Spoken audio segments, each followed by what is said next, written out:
ঘুম থেকে উঠেই শুনি তেলের জন্য কেন্দ্রে দিয়েছিল আমার বাইক। দেন বাইকে তেল ভরার জন্য ছোট ভাই মেহেদিকে নিয়ে ছুটে চললাম তেলিগাতি পাম্পে। ঘুম থেকে উঠে শুনেছিলাম কেন্দ্র প্লাস তেলিগাতি দুই পাম্পে তেল দিচ্ছে। কেন্দ্র পাম্পে ছিল লম্বা সিরিয়াল, শর্টকাটের জন্য চলে গেলাম তেলিগাতি। তেলিগাতি এক পাম্পে তেল নাই, অন্য পাম্পে দিচ্ছিল কিন্তু ইতিমধ্যে শেষ হয়ে গেছে। আমি আর মেয়ে দিচ্ছিলাম খুব বিপাকে, হুটহাট সিদ্ধান্ত নিলাম চলে যাবো কেন্দুয়া। তেলিগাতি থেকে রওনা দিলাম কেন্দুর উদ্দেশ্যে। তবু লাগবে বাইকের পেট্রোল, আজ পেট্রোল না পেলে বাইক ঘুমিয়ে যাবে। চলে আসলাম কেন্দুয়া।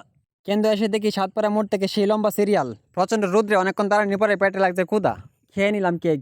কেকের পরে পানি তো অবশ্যই খেতে হবে। আর ভাবতেছিলাম অবশেষে পেট্রোল না পেলে পানি ঢুকিয়ে দিব ট্যাঙ্কির ভিতরে। মাথায় লাগতেছিল প্রচন্ড রৌদ্র, হুটহাট কোনো কিছু না পেয়ে বাইকের ন্যাকড়া দিয়ে দিলাম মাথায়। আজ বাইকের জন্য যা কষ্টটা করলাম, লাইফে কোনো মেয়ের জন্য এত কষ্ট করিনি। এই জন্য বাইককে বলা হয় দ্বিতীয় স্ত্রী। 1 ঘন্টা ওয়েট করার পরে মাথা হয়ে গেল গরম। এই গরমে মাথা ঠান্ডার জন্য খেয়ে নিলাম চা।